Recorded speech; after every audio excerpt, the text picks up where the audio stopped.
ভাই আজকে কি খাইছেন? রাত্রে রাত্রের খাবার খাইছেন কি? দেখেন। ভাই দেশে বউতে একটু তরকারিতে হলুদ কম দিয়েছে কইছে এই মারানি তরকারিতে হলুদ হয় নাই কেন, লবণ হয় নাই কেন, আর আজকে কিস্তানের খাবার যদি বাড়ি কই না খাও একটু লবণ দিয়ে খাও। এই হলো অবস্থা, এই হলো গোশ, আর এই হলো স্বরূপা।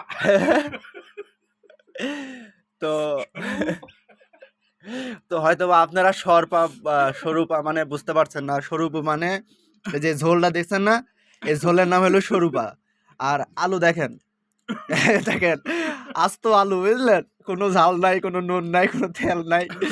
এই যে আলুটা গোল খানো, দেখেছেন? এ দেখেন, আলুটা খানো, এই হলো খাবার। এ দেখেন, আলুটা খানো, এ দেখেন খাচ্ছে কি দেখেন।